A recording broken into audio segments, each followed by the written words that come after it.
हिंदी में यूपीएससी की तैयारी से संबंधित प्रोग्राम्स को देखने के लिए सब्सक्राइब करें स्टडी IQ IAS हिंदी। दोस्तों, मेरा नाम है Amrendra Pandey. Study IQ IAS Hindi channel में आप सभी का स्वागत है। आप मेरे साथ जुड़ते हैं एक महत्वपूर्ण अनुच्छेद पे। हर दिन आपके लिए एक महत्वपूर्ण अनुच्छेद मेरे द्वारा लेकर आया जाता है। जब भी आप बात करते हैं भारतीय राज्य व्यवस्था में, तो अक्सर छात्रों के मन में अनुच्छेदों का डर रहता है। ऐसी स्थिति में मैंने प्रयास किया कि आप अनुच्छेदों से बाहर निकलें और अनुच्छेद की बजाय उसके कॉन्सेप्ट पे आप ध्यान दें, तो आप ज़्यादा अच्छा कर पाएँगे।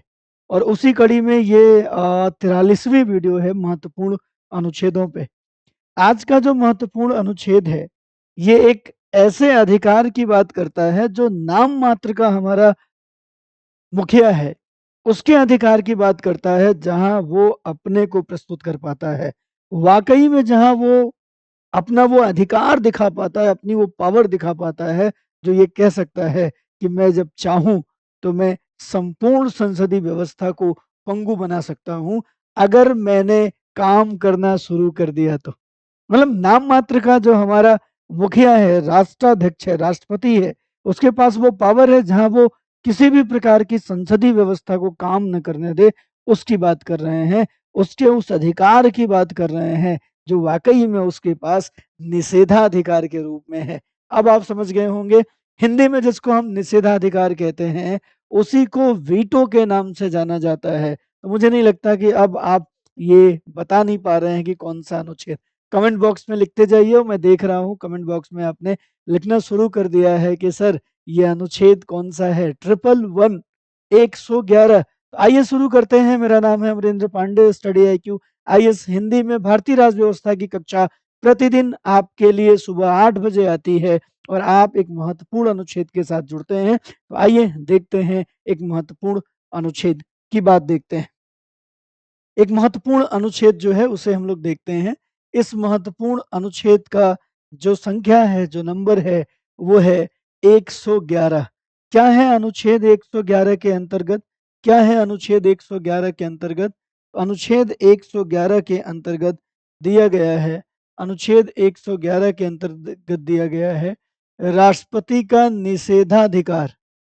क्या दिया गया है? राष्ट्रपति का निषेधाधिकार। इसको हम लोग वीटो के नाम से भी जानते हैं। किस नाम से जानते हैं? वीटो के नाम से जानते हैं। तो जब कभी निषेधाधिकार वीटो का या वीटो शक्ति की बात होती है, तो अक्सर इसके इतिहास को ढूँढने का हम लोग प्रयास करते हैं कि कब वीटो पावर दिया गया था ऐसी स्थिति में। तो इसके लिए अगर हम संवैधानिक विकास की बात करें, भारत में अगर हम संवैधानिक विकास की बात करें, संवैधानिक विकास की बात करें, तो स्पष्ट रूप से हम लोग 1861 को पढ़ते हैं, जब वीटो पावर की बात होती है, गवर्नर जनरल वायसराय को वीटो देने की बात होती है, तो 1861 पढ़ते हैं। उसके बाद आगे जब एक बड़ा प्रावधान बनता है, तो उस दौरान 1935 में भी हम पढ़ते हैं कि गवर्नर को 1935 के अधिनियम में वीटो दिया गया था, स्पष्ट रूप से वीटो दे दिया गया था। इसी तरीके से अगर हम वीटो पावर की बात करें, तो दुनिया में वैश्विक स्तर पे भी वीटो पावर अपने आप में बड़ा महत्वपूर्ण है। आप लोगों ने अक्सर सुना होगा सुरक्षा परिषद का नाम, सुरक्षा परिषद। और आप उसमें पढ़ते हैं कि 5 ऐसे महाशक्ति हैं, 5 ऐसे देश हैं जिनको सुरक्षा परिषद में वीटो पावर मिला हुआ है। वीटो पावर मिला हुआ है, वीटो शक्ति मिली हुई है और इस वीटो पावर को ही आप वीटो शक्ति के रूप में जानते हैं। इसका जो सही नाम है वो निषेधाधिकार होता है। इसका मतलब हमें ये समझना है कि एक्चुअल में वीटो करता क्या है। तो वीटो 2 शब्दों से मिलकर बना है। एक तो निषेध, निषेध और दूसरा अधिकार, निषेध करने का अधिकार।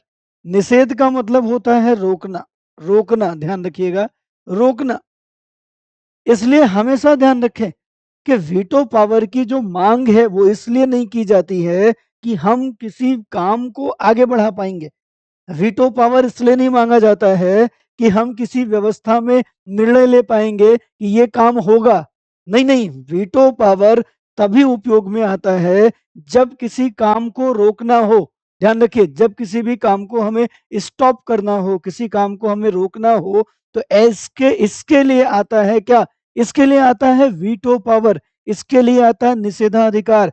अर्थात निषेधाधिकार का काम ही है निषेध करना, रोकना।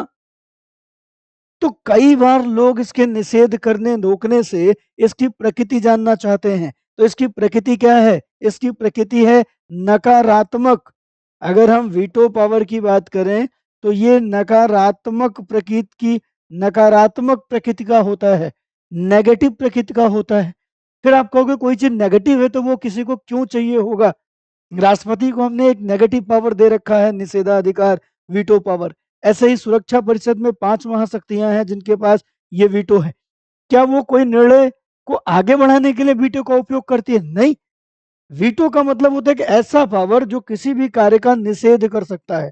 उसमें मेजॉरिटी, नॉन मेजॉरिटी का मतलब नहीं होता है, बस वो अपने आप में वो पावर ही है जो उस काम को रोक सकता है। तो ऐसी स्थिति में ऐसे ही वीटो पावर की बात सुरक्षा परिषद में है, ऐसा ही वीटो राष्ट्रपति के पास है।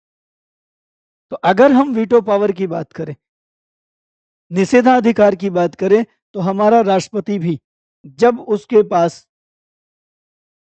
संसद से पास होने वाले जो विधेयक हैं वो पारित होके जब राष्ट्रपति के पास अनुमति के लिए जाते हैं, तो वहां राष्ट्रपति के पास कई विकल्प होते हैं। उन विकल्पों में वो अनुमति दे सकता है, पुनर्विचार के लिए वापस भेज सकता है, अनुमति रोक सकता है। अनुमति रोकने को ही क्या कहते हैं? निषेध करना कहते हैं, रोकना वीटो कहते हैं। तो राष्ट्रपति के पास वीटो का अधिकार होता है कि राष्ट्रपति चाहे तो किसी विधेयक पर वीटो कर ले। रोकना, हाँ करने के लिए वीटो नहीं होता, वीटो हमेशा रोकने के लिए होता है। और रोकने का काम जो है, रोकने की प्रकृति जो है वो नेगेटिव होती है, नकारात्मक होती है। इसीलिए हम लोग बार बार कहते हैं, इसीलिए बार बार हम लोग कहते हैं कि इसको, वीटो को नेगेटिव पावर, नकारात्मक शक्ति के रूप में भी जाना जाता है। तो आइए जानते हैं कि इसका उपयोग कब होता है और किन रूपों में ये हमें उपलब्ध है, किन रूपों में हम इन्हें जानते हैं। तो सबसे पहले हमने कहा कि ये जो वीटो पावर हम पढ़ रहे हैं, ये हम अपने राष्ट्रपति के परिप्रेक्ष्य में पढ़ रहे हैं कि हमारा राष्ट्रपति कैसे काम करता है। तो जब दोनों सदनों से विधेयक पास होके राष्ट्रपति के पास आता है, तो राष्ट्रपति के पास क्या स्थिति होती है? और ध्यान रखिए, राष्ट्रपति की अनुमति के जो प्रावधान की बात है, वो संसद के दोनों सदनों से तो है ही, साथ ही साथ राज्यपाल को भी ये अधिकार दिया गया था कि राज्यपाल राज्य विधानसभाओं से पास होकर आने वाले विधेयक को राष्ट्रपति के लिए आरक्षित रख सकता है। तो ऐसी स्थिति में राष्ट्रपति के पास 2 तरीके के विधेयकों पर वीटो करने का अधिकार मिलता है। एक तो उसे किसी भी विधेयक को जो कि सदन से होकर आया है उसकी बात है, और दूसरा जब राज्य विधानमंडल से कोई विधेयक आता है तो उसकी बात है, उस पे क्या कर सकता है। तो देखिए, संसद से कोई विधेयक पास होके आया तो राष्ट्रपति के पास जो स्थिति होती है वो उसे अनुमति दे सकता है, स्वीकार कर सकता है। अनुमति रोक सकता है मतलब निषेध कर सकता है, मतलब वीटो कर सकता है, वीटो कर सकता है। और क्या करता है? पुनर्विचार के लिए वापस भेज सकता है। और अगर पुनर्विचार के बाद फिर से वो उसी रूप में आया तो विधेयकों पे अब वो फिर से स्वीकृति देने का काम करता है। ये कंडीशन आप लोगों ने पढ़ी। अगर राज्यों की बात करें तो राज्य में राज्यपाल ने अगर राष्ट्रपति के लिए आरक्षित किया है ऐसे विधेयक पे, वो स्वीकृति दे सकता है, स्वीकृति रोक सकता है, या विधेयक को पुनर्विचार के लिए वापस भेज सकता है, या राष्ट्रपति अगली बार सहमति देने के लिए बाध्य नहीं है। यहाँ पर पुनर्विचार के बाद अगर वो विधेयक उसी रूप में आता है तो हमारा राष्ट्रपति सहमति देने के लिए बाध्य होता है। लेकिन अगर राज्यों का विधेयक है और वो पुनर्विचार के बाद फिर से उसी रूप में वापस आता है तो हमारा राष्ट्रपति वहां अनुमति देने के लिए बाध्य नहीं है। अब हम बात करते हैं स्वीकृति रोकने को, कि जब वो स्वीकृति रोक लेता है तो उसकी क्या कंडीशन है, कैसे स्वीकृति रोक लेता है, कौन कौन से विधेयकों पर स्वीकृति रोकने का जो अधिकार है वो इसके पास है। तो सारे विधेयक, अब विधेयकों के प्रकार क्या हैं आप जानते हैं, हमने पहले ही बता रखा है 4 प्रकार के विधेयक होते हैं। साधारण विधेयक, धन विधेयक, वित्त विधेयक, संविधान संशोधन विधेयक। तो आप इतना जान सकते हैं कि संविधान संशोधन विधेयक पे हमारा राष्ट्रपति वीटो नहीं कर सकता, क्योंकि संविधानतः अनुमति देने के लिए बाध्य है। इसके अतिरिक्त जो विधेयक हमारे पास हैं, साधारण विधेयक, साधारण विधेयक, वित्त विधेयक और धन विधेयक, इन तीनों पर अनुमति रोक सकता है। इन तीनों विधेयक पर अनुमति है वो रोक सकता है। तो ऐसे तीनों विधेयक पर अगर वो अपनी अनुमति रोकता है तो वीटो हो जाता है, ऐसा माना जाता है। तो आइए अब पढ़ते हैं कि वीटो के जो प्रकार हैं वो क्या हैं, वीटो कितने प्रकार का हमें देखने को मिलता है उसकी बात कर लें, और भारतीय राष्ट्रपति किस प्रकार के वीटो का उपयोग करता है उसको देख लें। तो आइए समझते हैं राष्ट्रपति के वीटो के संबंध में। तो जो वीटो है दुनिया में, उस वीटो के 4 प्रकार हमें देखने को मिलते हैं। विश्व में, ध्यान रखिएगा, विश्व में निषेधाधिकार के प्रकार, निषेधाधिकार मतलब वीटो का प्रकार देखते हैं हम लोग। प्रकार, निषेधाधिकार, वीटो का प्रकार। तो वीटो के प्रकार में हमें कुल 4 प्रकार के वीटो देखने को मिलते हैं। एक को हम लोग कहते हैं आत्यांतिक वीटो, आत्यांतिक वीटो। एक को कहते हैं निलंबनकारी वीटो, निलंबनकारी वीटो, वीटो। एक को कहते हैं हम लोग पॉकेट या जेबी वीटो, और चौथा जो हमारा है वो है विशेषित वीटो, विशेषित वीटो, विशेषित वीटो। ये कुल 4 प्रकार के जो वीटो हैं वो हमें देखने को मिलते हैं। इन 4 प्रकार के वीटो की अगर हम बात करें, आत्यांतिक वीटो की अगर हम बात करें, इसका मतलब होता है राष्ट्रपति, राष्ट्रपति अनुमति रोकता है, राष्ट्रपति अनुमति रोकता है, कारण बताने की आवश्यकता नहीं, कारण बताने की आवश्यकता नहीं, मतलब राष्ट्रपति ने ना कह दिया तो बस ना, बात खत्म। दूसरा होता है निलंबनकारी वीटो।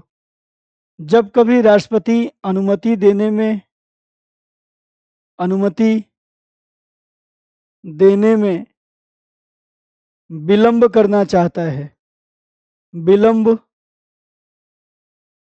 करना चाहता है ना, जब वो अनुमति देने में थोड़ी देरी करना चाहता है तो उसको निलंबनकारी वीटो कहते हैं, निलंबनकारी वीटो कहते हैं।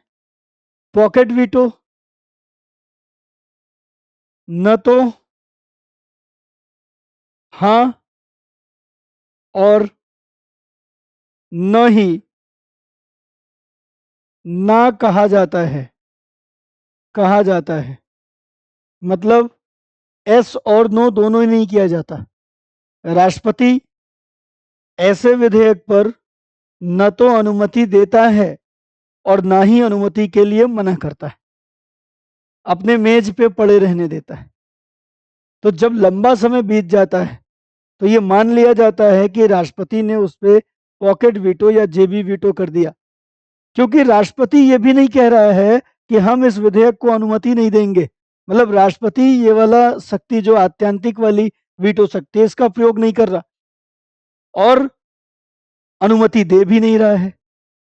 तो एक निश्चित समय के बाद, एक लंबा समय के बाद मान लिया जाता है कि राष्ट्रपति की इच्छा उस पर अनुमति देने की नहीं है, लेकिन वो टकराव नहीं चाहता है, इसलिए वो ना नहीं कह रहा है, और इस तरीके से इस वीटो को पॉकेट वीटो या जेबी वीटो के नाम से जाना जाता है।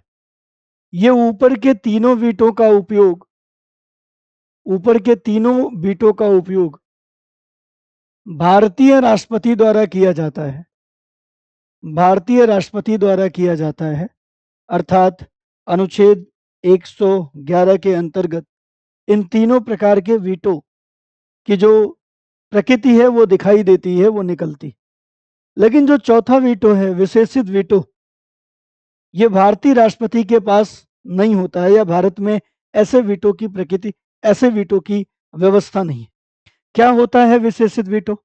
विशेषित वीटो में अगर राष्ट्रपति ने वीटो किया है तो कहा जाता है कि वीटो को सदन द्वारा विशेष बहुमत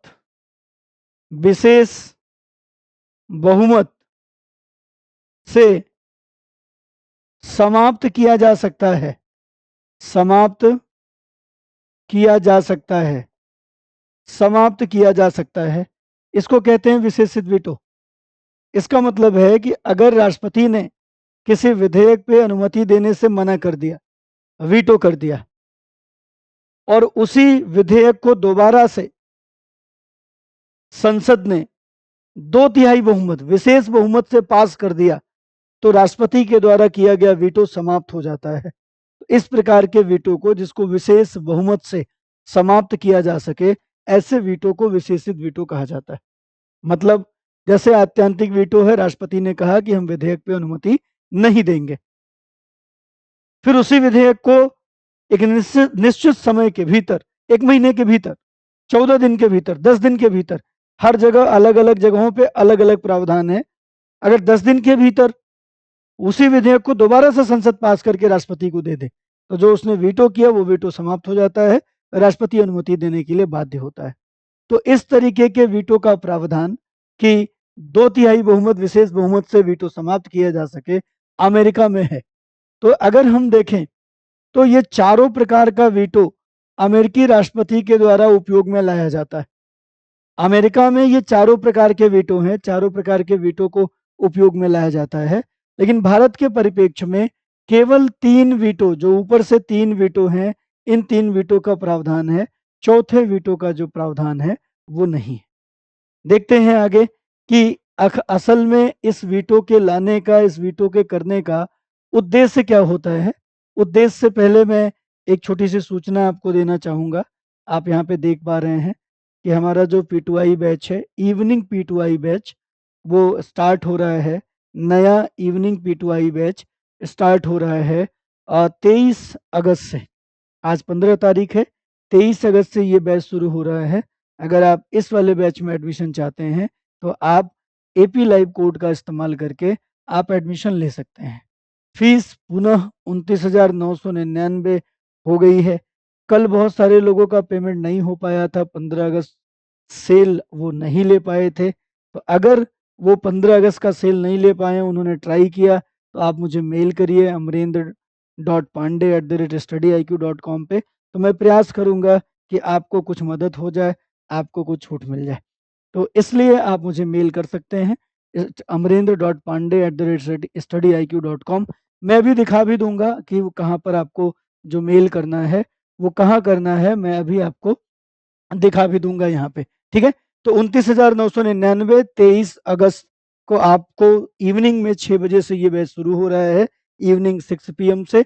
तो आप जुड़ सकते हैं इस नए बैच के साथ, जो कि P2I बैच 2 है।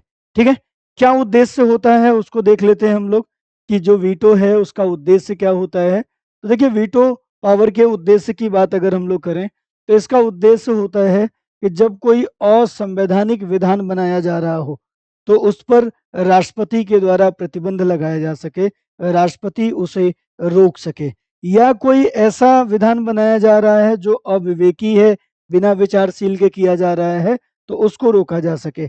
अर्थात सही विधायन आगे बढ़े, गलत विधायन को रोका जा सके, उसका निषेध किया जा सके, इस उद्देश्य से इसे बनाया गया है वीटो पावर। यद्यपि हमारा राष्ट्रपति धन विधेयक, वित्त विधेयक और साधारण विधेयक पर वीटो करने का अधिकार रखता है।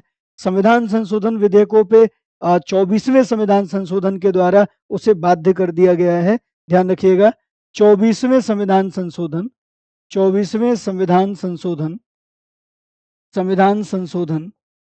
के द्वारा राष्ट्रपति जो है वो संविधान संशोधन विधेयक पे अनुमति देने के लिए बाध्य है। व्यवहारतः बात करें तो धन विधेयक पर भी वीटो राष्ट्रपति सामान्यतः नहीं करता है और ना ही धन विधेयक पर राष्ट्रपति पुनर्विचार के लिए वापस कर सकता है, क्योंकि निलंबनकारी वीटो पुनर्विचार से ही संबंध रखता है। राष्ट्रपति के द्वारा किसी विधेयक को पुनर्विचार के लिए भेजना एक तरीके का वीटो है, इसे ही हम निलंबनकारी वीटो के रूप में देखते हैं। तो ध्यान रखना है कि संविधान संशोधन विधेयक और धन विधेयक, इन दो विधेयकों पर निलंबनकारी वीटो का भी उपयोग हमारा राष्ट्रपति नहीं कर पाता है। ये भी आपको इस कक्षा के माध्यम से समझ में आया। अब अगर आप एडमिशन चाहते हैं, जुड़ना चाहते हैं P2I बैच के साथ, तो कैसे आप मुझसे संपर्क कर पाएंगे? इसके लिए आपको यहाँ पर देखना होगा। यहाँ पर आपको देखिए टेलीग्राम चैनल भी दिया गया है, इंस्टा आईडी भी यहाँ पर मैंने दे रखा है, साथ में साथ मेल आईडी भी दे रखा है। अगर आप यहाँ से सर्च नहीं कर पा रहे हैं तो स्कैन करके भी इंस्टा और टेलीग्राम पे आप मेरे साथ जुड़ सकते हैं, मेरे साथ आ सकते हैं। ये कक्षा लगातार आपके पास आती रहती है, तो आप इस कक्षा से लाभान्वित भी हो रहे हैं, ऐसा मैं आशा करता हूँ। अच्छे कमेंट आप डाल सकते हैं इसके नीचे। साथ ही साथ अगर ये अनुच्छेदों के महत्वपूर्ण सीरीज के अतिरिक्त आप संपूर्ण अनुच्छेद देखना चाहते हैं, अनुच्छेद 1 से लेके 395, तो आप लाइव क्लास में जाके ढूंढ लीजिएगा। 15 अगस्त के दिन मैंने पूरा का पूरा एक अनुच्छेद 1 से लेके 395 एक ही कक्षा में पढ़ाया है। तो वो एक कक्षा अगर आप देख लेंगे तो आपको एक जो अनुच्छेदों का डर है ना, वो भाग जाएगा कि बहुत कुछ कॉमन है, बहुत कुछ अभ्यास से और प्रैक्टिस से हो सकता है। 3 बार कक्षा देख लें अगर वो, तो मुझे लगता है कि अनुच्छेदों की सारी समस्या आपकी समाप्त हो जाएगी। तो हम आपके लिए इसी तरीके से अच्छा प्रयास करते रहें, अच्छी मेहनत करते रहें। इसके लिए आपको वीडियो पे लाइक करना होता है, नए हैं तो चैनल को सब्सक्राइब करना होता है और अपने सोशल मीडिया पे अपने दोस्तों मित्रों तक इसको शेयर करना होता है। आज के लिए बस इतना ही, फिर एक नए अनुच्छेद के साथ मिलेंगे। तब तक के लिए धन्यवाद। जय हिंद। हिंदी में यूपीएससी की तैयारी से संबंधित प्रोग्राम्स को देखने के लिए सब्सक्राइब करें स्टडी IQ IAS हिंदी।